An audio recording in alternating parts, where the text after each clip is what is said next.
Welcome to the lecture number 39 of the Programming Fundamentals course। आज के lecture में हम कंटिन्यू करेंगे फाइल की रीडिंग के मेथड्स, फाइल के राइटिंग के मेथड्स एंड देन हम स्टार्ट करेंगे random file access. Okay, from the last lecture हमने स्टार्ट किया हुआ है कि हम एक फाइल से रीड किस तरह से कर सकते हैं जी। तो फ्रॉम द लास्ट लेक्चर हमने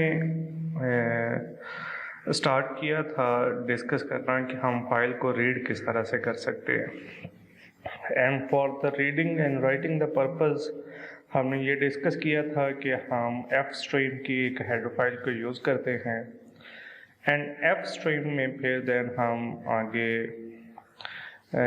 आई F stream and O F stream के ऑब्जेक्ट्स क्रिएट करते हैं। आई एफ स्ट्रीम हमने कहा था कि इनपुट के लिए फाइल में से रीडिंग पर्पसेस के लिए एंड ओ एफ स्ट्रीम हमने कहा था for the writing to a file या आउटपुट टू द फाइल। आज हम उसी कॉन्सेप्ट्स को थोड़ा सा और मैच्योर करते हैं एंड हम डिस्कस करेंगे कि instead of I F stream and O F stream हम सिंपल एफ स्ट्रीम के ऑब्जेक्ट को भी क्रिएट कर सकते हैं। तो एफ स्ट्रीम का जो ऑब्जेक्ट है इसके थ्रू भी हम रीडिंग या राइटिंग परफॉर्म कर सकते हैं। जैसे आपको यहाँ पे इस एग्जांपल में विजिबल है कि इनिशियली तो हम ये कह रहे हैं कि हम एक स्ट्रिंग टाइप का वेरिएबल ले रहे हैं लाइन और दो इंटीजर टाइप के वेरिएबल्स ले रहे हैं ए एंड बी। अब इसमें हमने किया क्या कि हमने एफ स्ट्रीम का एक ऑब्जेक्ट क्रिएट कर लिया फाइल, और एफ स्ट्रीम के ऑब्जेक्ट के साथ हमने अब ये किया है कि फाइल डॉट ओपन, हम फाइल को ओपन करना चाह रहे हैं। फाइल है कौन सी, bscsdemo.txt, और हम उसका मेथड कौन सा यूज़ कर रहे हैं, ios:in। दैट मीन्स कि हम रीडिंग पर्पसेस के लिए इस फाइल को ओपन करना चाह रहे हैं। देन हम ये कर रहे हैं कि चेक कर रहे हैं कि फाइल सक्सेसफुली ओपन हो गई है या नहीं है। तो हम चेक करते हैं ये फाइल नॉट फाइल, अगर वो फाइल का ऑब्जेक्ट क्रिएट नहीं हुआ तो can not open the file, C out करके तो हम रिटर्न करके एग्जिट कर जाएंगे। या अगर ये करेक्टली ओपन हो गई है तो फिर ये ज़रा मेथड देखिएगा। यहाँ पे हम कह रहे हैं while not file dot EOF। मैंने लास्ट लेक्चर में आपसे ये डिस्कस किया था कि हर फाइल के एंड के ऊपर एक टैग होता है EOF का। तो हम तब तक अपनी रीडिंग या राइटिंग परफॉर्म कर रहे हैं जब तक ये एंड ऑफ फाइल का फ्लैग जो है ये नहीं आ जाता। अच्छा, जब हम यहाँ पे रीड कर रहे हैं तो हम ये देखें इस तरह से कुछ रीडिंग परफॉर्म कर रहे हैं। This is quite meaningful. हम कहते हैं file line then A then B। तो एक्चुअली हम तीन वेरिएबल्स एक ही टाइम पे रीड कर रहे हैं, पहला, दूसरा, तीसरा। और देन जो हम रीड कर रहे हैं हम उसको कंसोल के ऊपर बेसिकली आउटपुट करवा रहे हैं। अच्छा, अगर इस फाइल का हम एक वे आउट देखें, ये फाइल किस तरह से क्रिएटेड है, तो ये फाइल है कुछ इस तरह से कि आपके पास पहले एक स्ट्रिंग है, देन एक टैब का सिंबल, ये दरमियान में टैब है, देन एक इंटीजर है और देन फिर आपके पास एक टैब है एंड देन एक इंटीजर है। तो जब आप यहाँ पे इस तरह से इसको रीडिंग परफॉर्म कर रहे हैं, आप लाइन ए और बी, तो ये क्या करता है, ये पहले वेरिएबल में टिल द टैब यहाँ तक लाइन में रीड कर देता है। फिर जब आप ए को करते हो तो ये टिल द टैब अगले तक ए में रीड कर देता है। और फिर आगे है थर्ड पे बी, तो टिल द टैब इसको ये बी में रीड कर देगा। तो इवेंचुअली पर एग्जीक्यूशन आपके पास ये एक लाइन रीड होगी, हर iteration of the while loop के ऊपर एक लाइन रीड होगी, जहाँ पे ये जाएगा लाइन वेरिएबल में, ये जाएगा ए वेरिएबल में और ये जाएगा बी वेरिएबल में, सॉरी। अच्छा, जब ये इस तरह से रीड होगा तो ये देखें हम यहाँ पे कर रहे हैं सी आउट लाइन टैब ए टैब बी, तो ये स्क्रीन के ऊपर पहली आइट्रेशन में आउटपुट हो गया। देन हमने एंडल किया तो ये अगली लाइन के ऊपर आ गया। फिर यहाँ से अगली लाइन रीड हुई तो ये मोहम्मद 200 एंड 300 आया और ये इधर आके डिस्प्ले हो गया। देन आगे फिर ये थर्ड लाइन रीड हुई तो ये रीड होके यहाँ पे डिस्प्ले हो गई, वकार 300 एंड 600। बट एक चीज़ यहाँ पे नोट करें, वो ये है कि ये जो लास्ट लाइन थी वकार 300 एंड 600, ये यहाँ पे रिपीट हो रही है। अब ये रिपीट क्यों हो रही है, ये थोड़ा सा एनालाइज करते हैं। ये देखिएगा, in the iteration number 1 of the while ये रीड हुआ, ये कंप्लीट लाइन रीड हुई और ये आउटपुट हो गई। तो ये आइट्रेशन नंबर 1 थी। फिर आइट्रेशन नंबर 2 में ये दूसरी लाइन रीड हुई और ये इधर आके आउटपुट हो गई। फिर आइट्रेशन नंबर 3 में ये वकार वाली जो लाइन है ये रीड हुई और ये यहाँ पे आके डिस्प्ले हो गई। अब आपका जो लूप है वो एक 4th एग्जीक्यूशन भी करेगा because of end of file.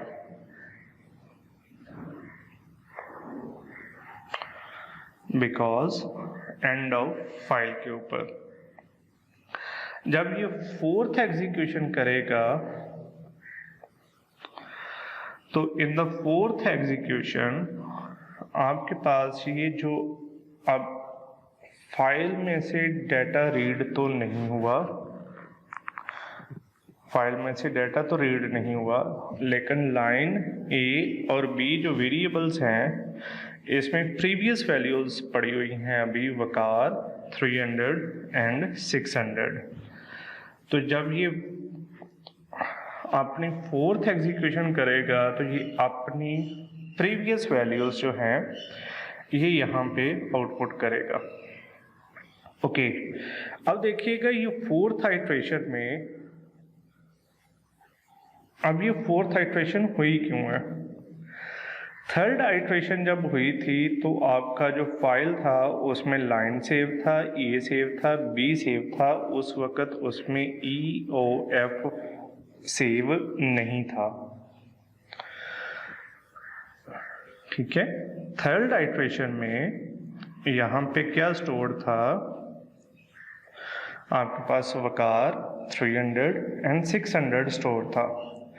अब जब ये 4th आइट्रेशन में आया तो ये यहाँ पे लाइन ए और बी तो रीड नहीं हुआ, 4th आइट्रेशन में एंड ऑफ फाइल जो है ये रीड हुआ है।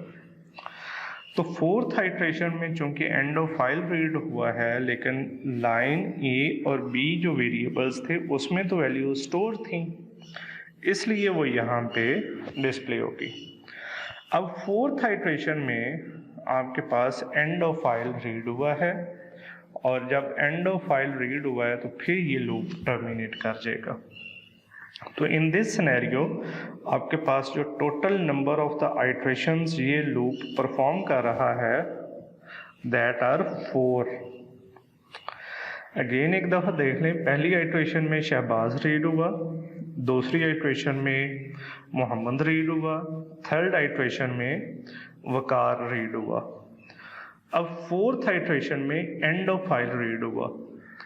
तो जब फोर्थ आइट्रेशन में एंड ऑफ फाइल रीड हुआ है तो देन वो अपनी प्रीवियस वैल्यूज वकार 300 एंड 600 तो रिटेन कर रहा है अपने वेरिएबल्स, तो इसलिए वो आउटपुट हो जाता है। तो आपके पास लास्ट लाइन के ऊपर डाटा जो है वो रिपीट हो रहा है। अच्छा, अब इसका सोल्यूशन ये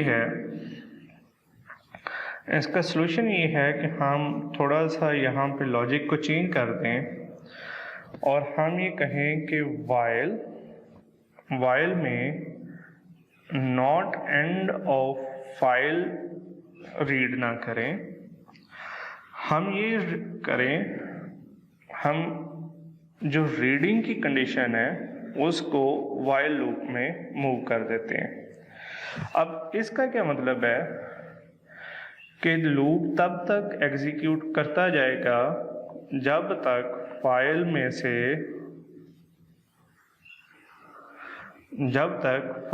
से डाटा जो है वो रीड होता जा रहा है। तो इन दिस केस आपके पास वो जो लास्ट वाली लाइन है वो रिपीट नहीं होगी, बिकॉज कि इन द फर्स्ट आइट्रेशन आपके पास शहबाज रीड होगा, इन द सेकेंड आइट्रेशन आपके पास मोहम्मद रीड होगा, इन द थर्ड आइट्रेशन आपके पास वकार रीड होगा, इन द फोर्थ आइट्रेशन जब एंड ऑफ फाइल रीड होने की कोशिश करेगा तो वो चूंकि अब लाइन के ए और बी के वेरिएबल में डाटा नहीं आ रहा तो आपका लूप जो है वो टर्मिनेट कर जाएगा। तो this is the another way to read the files जो कि सिस्टमेटिकली सेव्ड है। ओके, देन आता है फाइल के आउटपुट मेथड्स। दैट मीन्स कि आपने फाइल के ऊपर राइट किस तरह से करना है। तो अगेन फॉर दैट पर्पस आप अपनी एक नई फाइल क्रिएट करते हैं, या आपके पास ऑप्शन है कि आप या एक ऑलरेडी फाइल क्रिएटेड है आप उसको ओवरराइट करते हैं। तो इन दो में से कोई एक काम होना है, या तो एक नई फाइल क्रिएट होगी या ऑलरेडी क्रिएटेड फाइल के ऊपर डाटा ओवरराइट हो जाएगा। या तीसरा एक और भी काम ये हो सकता है कि आप अपने डाटा में अपेंड करते हैं, या ऑलरेडी फाइल क्रिएटेड है उसके ऊपर आप डाटा जो है वो अपेंड करते हैं। अब इसका मतलब ये है कि पहले वाले में ABC कोई एक फाइल है जो कि ऑलरेडी क्रिएटेड ही नहीं थी, आपने न्यू फाइल क्रिएट की और उसके ऊपर डाटा राइट करने शुरू कर दिया। दूसरे वाला ऑप्शन ये है कि आपके पास ABC कोई फाइल ऑलरेडी क्रिएटेड थी, उसमें कोई लाइंस लिखी हुई थी। अब आपने किया ये कि आपने पहले वो लाइंस डिलीट की और वहाँ पे कुछ राइटिंग परफॉर्म करना शुरू कर दी। तीसरा ये है अपेंड, ये है कि कोई ABC फाइल ऑलरेडी क्रिएटेड थी, उसके ऊपर कुछ डाटा लिखा हुआ था। अब आपने उस डाटा को रिमूव नहीं किया और फर्दर उसके ऊपर डाटा जो है वो लिखना शुरू कर दिया। तो ये तीन आउटपुट फाइल के मेथड्स हैं कि आप किस तरह से आउटपुट कर सकते हैं। Fourth one is the randomly accessing, वो अभी हम थोड़ी देर में डिस्कस करते हैं कि रैंडमली फाइल्स किस तरह से एक्सेस होती हैं। ओके, अगर हम रिविजिट करें फाइल को ओपन करने के मोड्स, तो ये टेबल पहले भी हमने देखा हुआ है। तो एक तो ये है iOS:out के आउटपुट ऑपरेशंस हैं। यहाँ पे फाइल हमेशा न्यू क्रिएट होगी। iOS:binary है, फाइल को ओपन करना है इन द बाइनरी मोड।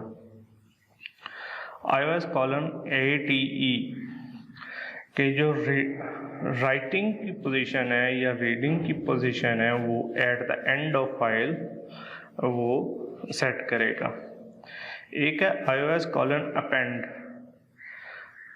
अब ये वो आपके पास थर्ड वाला मेथड है जो कि हम यहाँ पे बात करके आए हुए हैं, अपेंड वाला, कि आपका जो डाटा है वो आपने अपेंड मोड के लिए ओपन करना है। दैट मीन्स कि अगर तो फाइल में ऑलरेडी सेव्ड है डाटा तो आपने उसको रिटेन करना है और उसमें न्यू राइटिंग्स परफॉर्म करनी है। तो फिर आप करते हैं iOS:append। और फिर आता है iOS scope resolution operator truncate. That means कि ऑलरेडी फाइल क्रिएटेड है, आपने उसको उसके जो पहले कंटेंट क्रिएटेड है उनको डिलीट कर देना है और उस पर नया डाटा जो है वो राइट करना है। ओके, देखते हैं जी हमने फाइल के ऊपर डाटा राइट कैसे करना है। हमने एक स्ट्रिंग ली है एज और get line from the console, हम कंसोल से इनपुट कर रहे हैं एक लाइन और उसको एस में हम सेव कर रहे हैं। तो for the writing purposes you know कि हम OF स्ट्रीम का जो है वो ऑब्जेक्ट क्रिएट करते हैं। तो OF स्ट्रीम का ऑब्जेक्ट क्रिएट हुआ माई फाइल। अब जो फाइल न्यू क्रिएट होगी दैट इज द sampleout.txt और ये देखें iOS:out। तो हमने आउटपुट करने के लिए ये फाइल जो है ये ओपन कर ली है। हम चेक करते हैं कि अगर तो ये फाइल ओपन नहीं हो सकी तो फिर क्या करें, एग्जिट कर जाए, अदरवाइज माई फाइल के ऊपर एस जो स्ट्रिंग है वो जो हमने इनपुट की है वो राइट कर देगा। तो ये मेथड्स था फाइल को राइट करने का।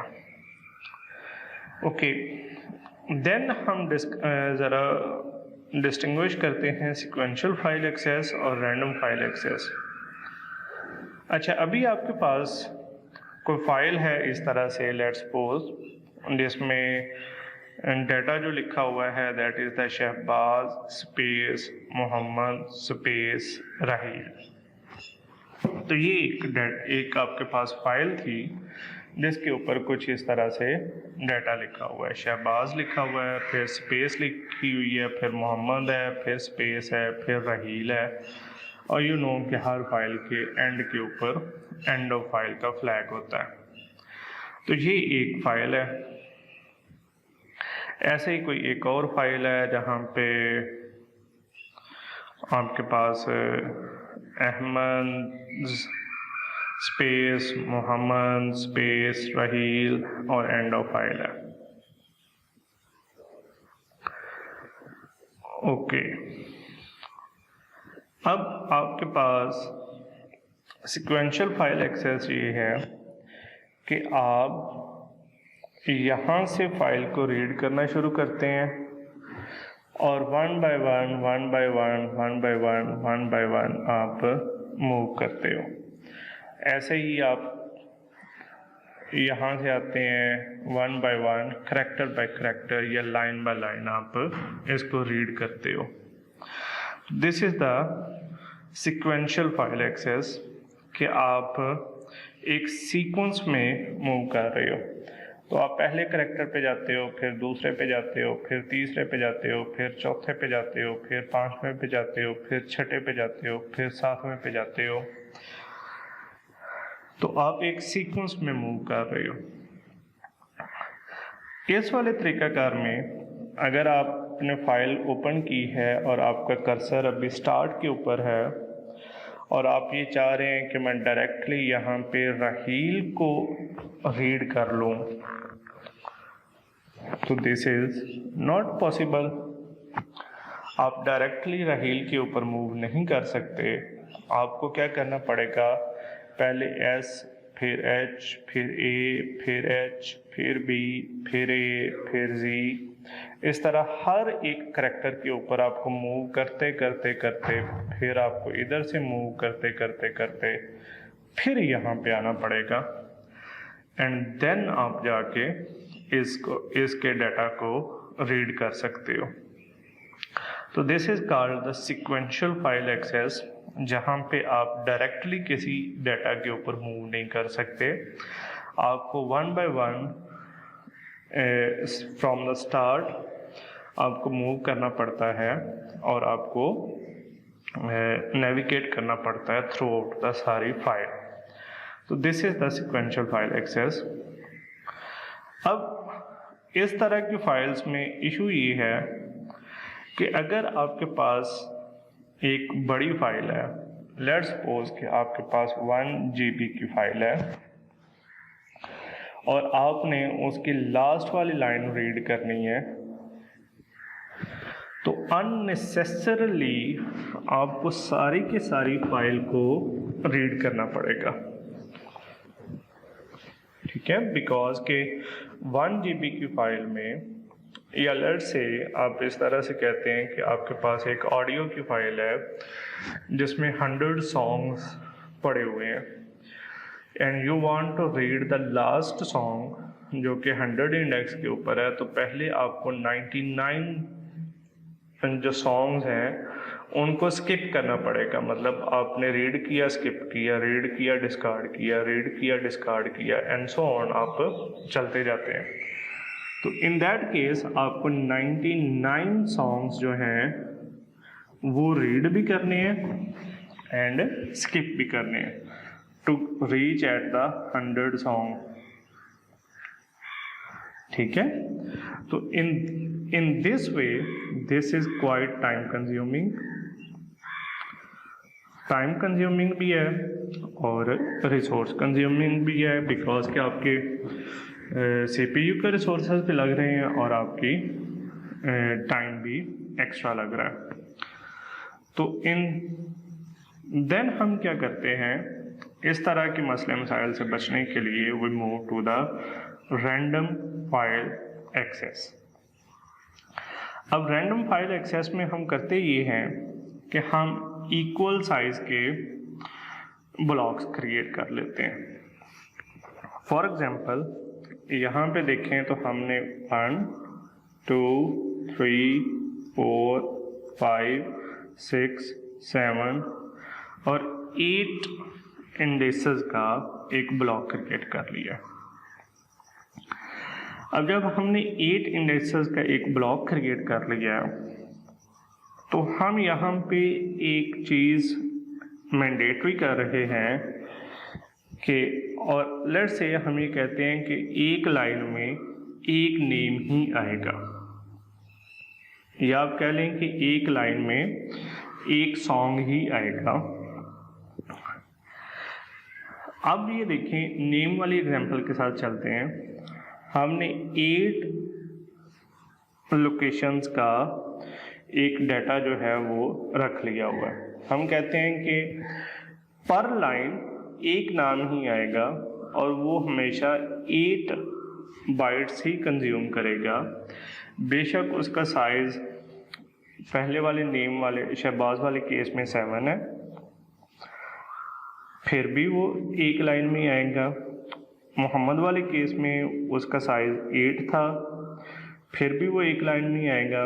राहील वाले केस में उसका साइज 6 था, फिर भी वो 8 करैक्टर्स ही कंज्यूम करेगा। ऐसे ही लेट्स सपोज कि अगर 4th होता तो यहाँ पे अली होता जो कि 3 करैक्टर्स यूज़ कर रहा है, तो फिर भी हम एक लाइन में अली को ही स्टोर करवाते हैं। ऐसे ही कोई 5th इंडेक्स के ऊपर लेट्स सपोज वकार होता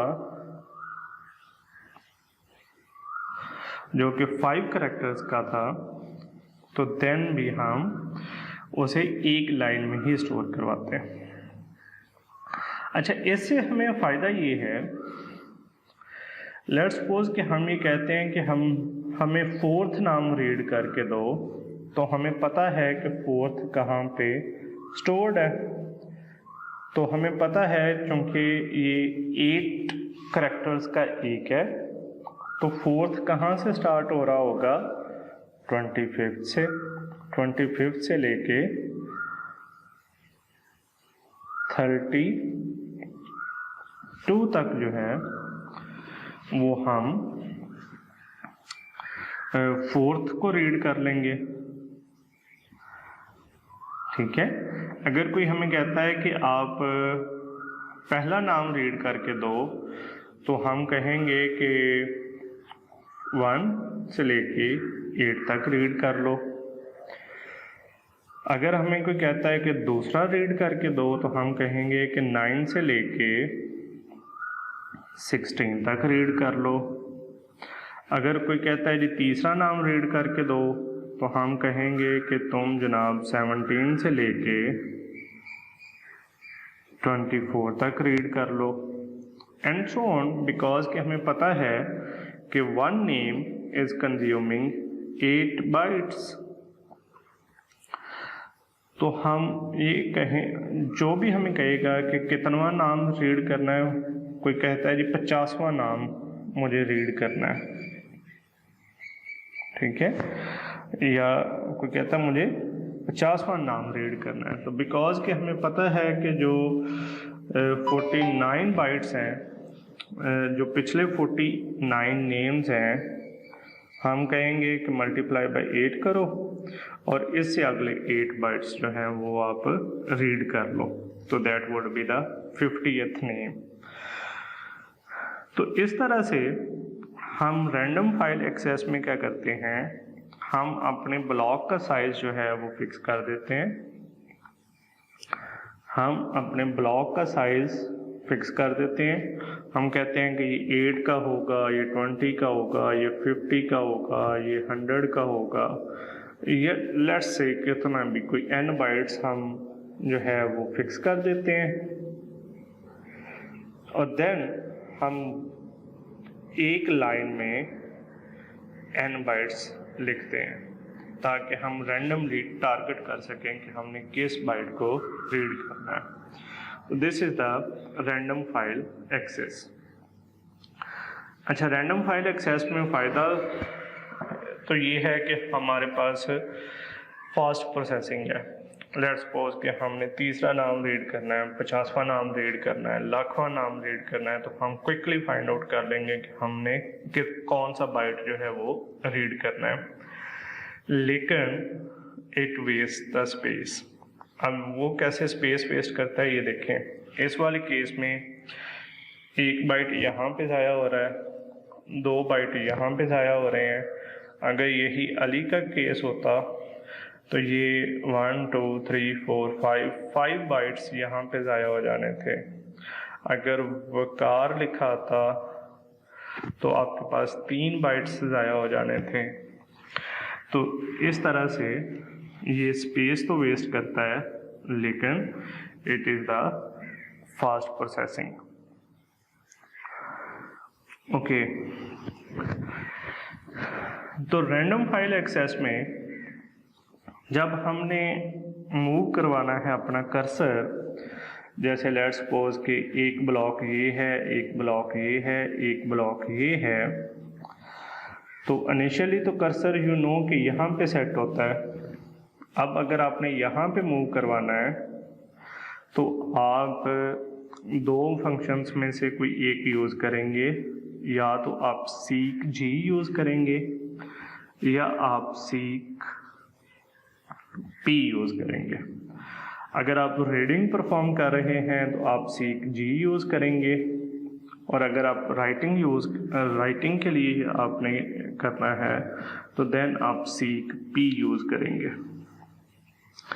और रीडिंग के लिए आप नॉर्मली यूज़ करते हो गेट, और राइटिंग के लिए आप यूज़ करते हो put. Okay, seek G and seek P use क्यों करते हैं? पॉइंटर को मूव करवाने के लिए कि यहाँ से पॉइंटर जो है यहाँ से इधर मूव हो जाए। और इसमें बेसिकली आपने नंबर ऑफ द बाइट्स देना होता है। जैसे सीक जी ऑफ 50 है तो ये नंबर ऑफ द बाइट्स होता है कि इतने नंबर ऑफ द बाइट्स जो है वो आप मूव कर जाओ। इसकी एग्जांपल देखते हैं। ये देखें, OF स्ट्रीम का एक ऑब्जेक्ट हमने क्रिएट किया और ये एक फाइल क्रिएट कर रहा है mydog.txt और इसको इन द बाइनरी फॉर्म हमने ओपन किया और हमने एक करैक्टर स्ट्रिंग ली है 80 की और strcpy के थ्रू हमने टेक्स्ट में सेव करवा लिया है hi this is a test file. तो टेक्स्ट में आ जाएगा hi this is a test file और आउट के ऊपर टेक्स्ट जो है ये राइट कर दिया। तो अब जो मेरी फाइल है, ये जो mydog.txt की फाइल है, उस पे लिखा हुआ है hi this is a test file, ठीक है, और आउट को कर दिया है क्लोज। अब IF स्ट्रीम का एक ऑब्जेक्ट इन हमने क्रिएट किया और उसमें ये जो mydog.txt फाइल थी इसको बाइनरी फॉर्म में हमने ओपन कर लिया। अब यहाँ पे ये देखें, जब बाइनरी फॉर्म में इसे ओपन किया है तो पॉइंटर है मेरा स्टार्ट ऑफ द फाइल के ऊपर। कि स्टार्ट ऑफ द फाइल के ऊपर हमेशा पॉइंटर होता है। अब यहाँ से हमने किया in.seekg8, तो इसका मतलब ये है कि अब यहाँ से 8 बाइट्स आगे मूव कर जाएगा। तो 8 बाइट होता है ये पहला, दूसरा, तीसरा, चौथा, पांचवा, छठा, सातवां, आठवां। तो आपका जो पॉइंटर है वो यहाँ पे मूव कर जाएगा। सीक जी की वजह से ये 8 बाइट्स आगे मूव कर जाएगा। तो बजाय ये कि ये H को पॉइंट कर रहा था, अब ये I को पॉइंट कर रहा होगा। ओके, देन हमने सिंपल सी एक आउटपुट करवाई कि starting from the position 8 the contents are, ये सिंपल आउटपुट है। और फिर हम यहाँ पे कर रहे हैं while not end of file, कि जब तक एंड ऑफ फाइल नहीं होती तो हम एक करैक्टर लेते हैं, एक ch करैक्टर लिया और in.getch लिया। तो गेट से हम वो करैक्टर जो है वो रीड कर लेंगे। अच्छा, जब हम गेट से इसको रीड करेंगे तो इनिशियली जो पहला करैक्टर रीड होगा वो होगा I।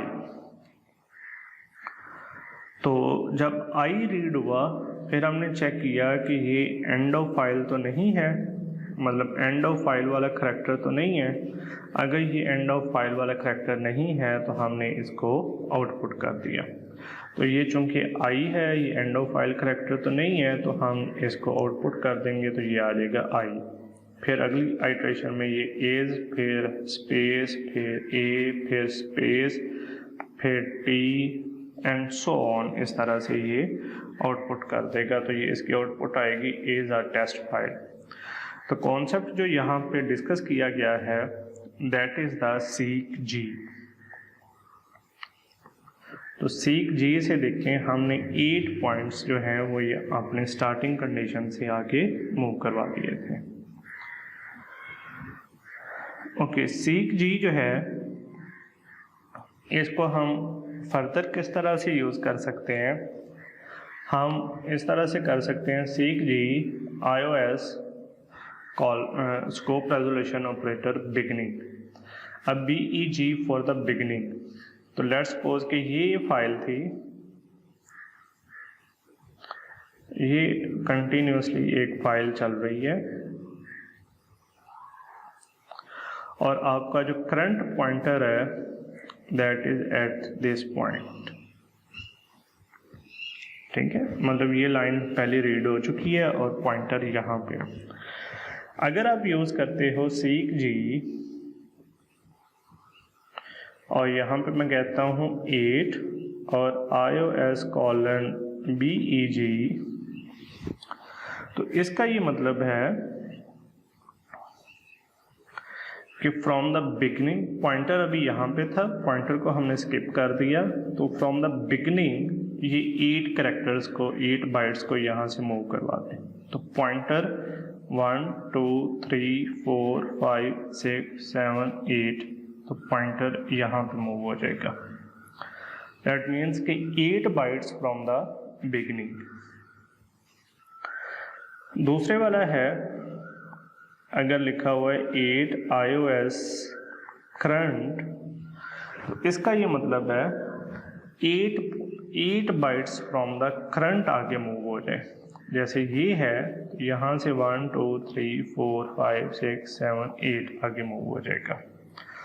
और अगर लिखा हुआ है iOS :end, तो ये एंड से नॉर्मली हम लिखते हैं -8, तो एंड से 8 कैरेक्टर्स पीछे मूव होगा।